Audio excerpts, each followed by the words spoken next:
So you might have heard that because of the federal budget cuts, that the National Weather Service isn't going to be able to launch as many weather balloons. And I can tell you, as a meteorologist, this is going to have a pretty dramatic impact on weather forecasts. So let's start things off with the basics, right? What is a weather balloon?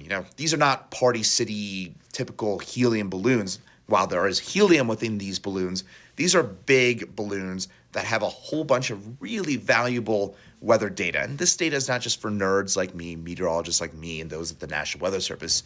What's within these balloons is data that gets fed into computer forecast models. So twice per day, each of the National Weather Service's 123 offices across the country launch these balloons that go up through the atmosphere. They go up as high as 40, 50,000 feet.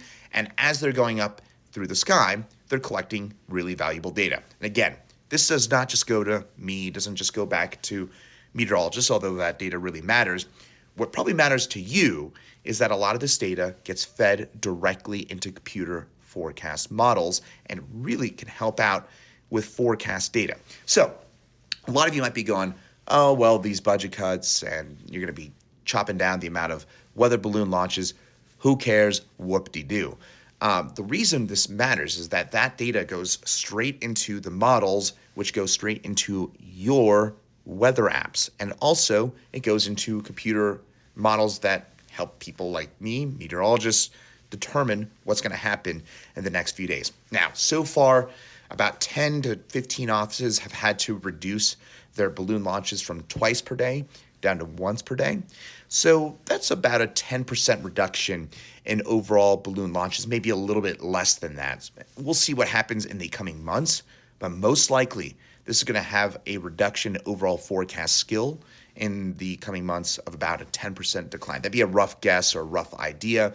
And of course, we'll see those if we're seeing more budget cuts and we're seeing more officers and more people getting laid off, they may have to reduce those balloon launches even more. Final thing I'll leave you with, another thing that I've gotten a whole lot of, which makes zero sense, is that, oh, well, AI is going to figure it out. Where do you think AI gets the data from?